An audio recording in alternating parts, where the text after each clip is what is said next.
There are no windows in casinos. There are no clocks. The carpet patterns are deliberately disorienting, complex enough to keep your eyes down and moving, never settled. The layout is designed so that every path leads back to more machines and tables, never directly to an exit. The air is carefully conditioned and, in some documented cases in older establishments, oxygen enriched to promote alertness. Every single one of these design choices was made deliberately, based on psychological research, with one objective: to keep you inside and keep you betting. The modern casino is not primarily a gambling venue. It is a behavioral engineering environment and architecture specifically designed to exploit documented cognitive vulnerabilities in the human brain. The techniques used are sophisticated enough that entire academic subdisciplines study them. And understanding how they work is the closest thing to immunity you'll find against an industry that generates over $260 billion annually in the United States alone. The foundational mechanism is the one we've already encountered: Skinner's variable ratio reinforcement schedule. Slot machines, by far the most profitable gambling device ever created, pay out on unpredictable schedules. Not random exactly, but variable. This unpredictability produces what behavioral scientists call an extinction burst. When rewards stop, the behavior not only continues but intensifies, because the brain interprets the absence of reward as evidence that the next pull will produce one. The machine stops paying. You speed up. The near-miss effect is perhaps the most psychologically insidious element of slot machine design. A near miss occurs when the reels stop with two matching symbols and the third just one position away, close, but not a win. Studies by Michael Dixon at the University of Waterloo found that near misses activate the same brain reward circuits as actual wins. The dopamine response is nearly identical. Near misses are engineered into the machines. They appear more frequently than random probability would produce, because they maintain engagement without paying out. This is not a coincidence or an emergent quirk of machine design. Regulatory documents from Nevada gaming authorities confirm that near-miss frequencies are a design variable, not regulated, but controlled. The machines are programmed to lose in ways that feel close to winning more often than pure probability would generate. Your brain responds to the near-miss with motivation and elevated arousal. The machine has extracted a response from your dopamine system without giving you a single dollar. The gambler's fallacy is a separate cognitive error that casinos benefit from enormously. Humans have a deep-seated tendency to believe that random events must balance out over time, that after a long run of losses, a win is due. A roulette wheel that has landed on red 10 times in a row, the intuition insists, is more likely to land on black next. It is not. The wheel has no memory. Each spin is independent. But the fallacy is extraordinarily persistent, and it's particularly dangerous because it feels like rational probabilistic thinking. The hot hand fallacy operates in the opposite direction, the belief that a winning streak indicates skill or momentum that will continue. Bettors who are winning tend to increase their bets, believing they're on a roll. Research by Croson and Sundali, published in the Journal of Risk and Uncertainty, found that casino gamblers exhibit both fallacies sometimes simultaneously at the same table. Losing produces a belief that a win is due. Winning produces a belief that the wins will continue. Both biases point toward betting more. Loss aversion, documented by Kahneman and Tversky, explains why gamblers continue after losing. Losses feel roughly twice as painful as equivalent gains feel pleasurable. This should produce loss-averse behavior, stopping quickly after a loss to avoid the disproportionate pain. Instead, it tends to produce what researchers call loss chasing, increasing bets after losses in an attempt to get back to even. The pain of accepting the loss as real is worse than the risk of losing more trying to erase it. The brain is trying to escape the pain of the loss. It's running directly toward more of it. The sunk cost fallacy compounds this. You've been at the table for 4 hours. You're down $200. The rational calculation says the money is gone, it's a sunk cost, irrelevant to future decisions. But the brain doesn't process it that way.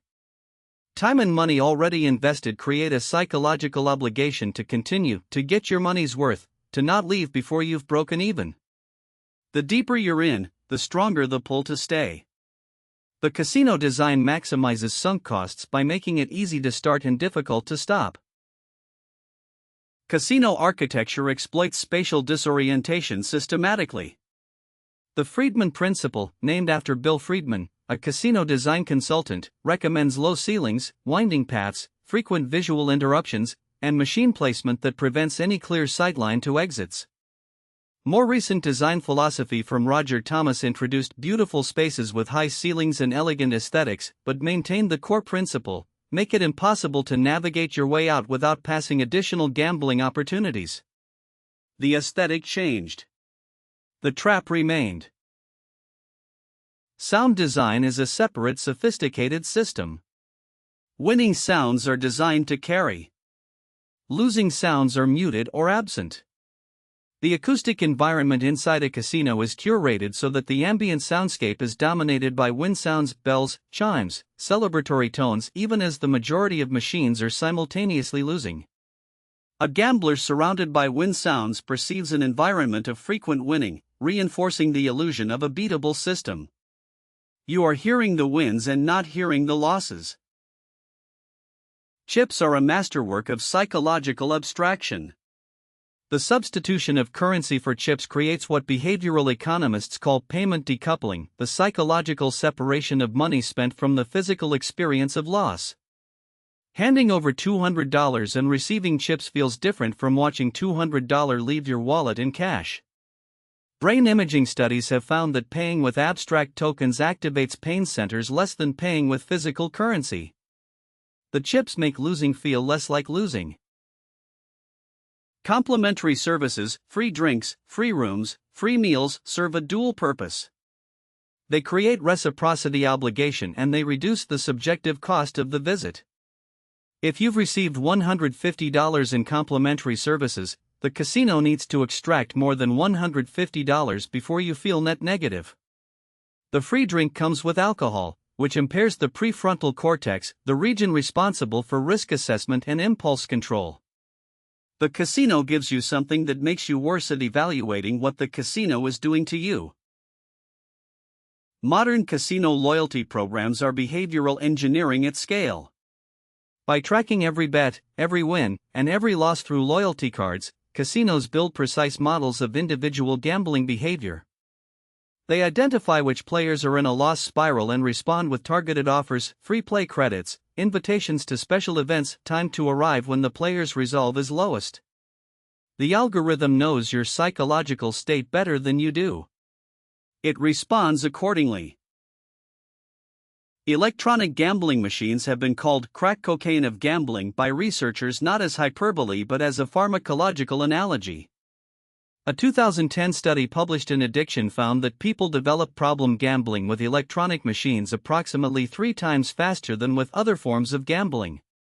The speed of the game, some machines allow 1,200 bets per hour, means losses accumulate rapidly and the behavioral conditioning cycle repeats with a frequency that overwhelms deliberate decision-making. The relationship between the brain's dopamine system and gambling is not metaphorical.